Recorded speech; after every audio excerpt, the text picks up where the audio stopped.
शेवटचा पाऊस येऊन गेला होता. निलेश गावातल्या जुन्या वाड्यात उभा राहून पावसाचे थेंब टिपत होता. शेतातून येणारा मातीचा गंध त्याच्या बालपणीच्या आठवणी जाग्या करत होता. शाळेतले पहिले प्रेम, आईच्या हातचं जेवण, वडिलांनी शिकवलेली माणुसकी, प्रत्येक गोष्ट पावसाबरोबर मनात नाचत होती. निलेश शहरात मोठा झाला, यश मिळवलं, परदेशी गेला. पण त्या यशाच्या स्पर्धेत त्याने घराच्या आठवणी, गाव आणि बालपणीची मैत्रीण सविताला मागे सोडलं. एका दिवशी त्याला बाबांचा फोन आला. "बाळा, आजी आजारी आहे. शक्य असेल तर ये." त्या एका वाक्याने निलेशचा संसार गडबडला. त्याने सगळं बाजूला ठेवून गाव गाठलं.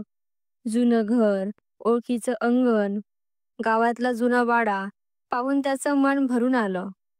दिवाणखान्यात जुन्या फोटोंच्या फ्रेम्स लटकत होत्या. आई, बाबा, आजी, आजोबा आणि त्याचा लहानपणीचा गोंडस फोटो. आजीच्या झोपाळ्यावरून वाऱ्याच्या झुळकीत येणारा तिचा आशीर्वाद त्याला ऐकू येत होता. गावात फिरताना त्याला सविता दिसली. शाळेच्या ग्राउंडवर मुलांना शिकवत होती. दोघांच्या नजरा भिडल्या. एका क्षणात सगळ्या आठवणीचं पान उघडलं गेलं. एकत्र काढलेले दिवस, मैत्रीतला निरागसपणा आणि निलेश शहरात गेल्यानंतर तुटलेलं नातं.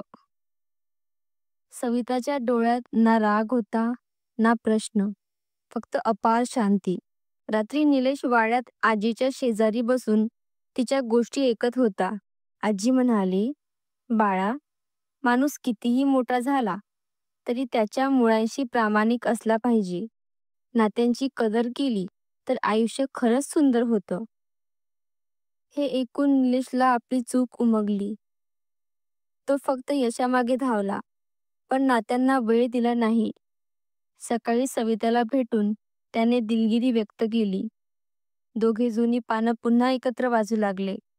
गावात राहून लहान मुलांना शिकवायचं, आई बाबांसोबत वेळ घालवायचा आणि आजीची सेवा करायची, असं निलेशनं ठरवलं.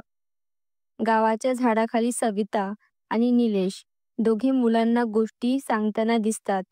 घराच्या ओट्यावर आई, बाबा, आजी, आजोबा हसत आहेत. जुना वाडा पुन्हा नात्यांनी गजबजलेला आहे. आठवणींच्या पानातून आलेलं हे एकच शिकवण, कितीही पुढं गेलात तरी आपल्या माणसांना, आपल्या गावाला, आपल्या आठवणींना विसरू नका.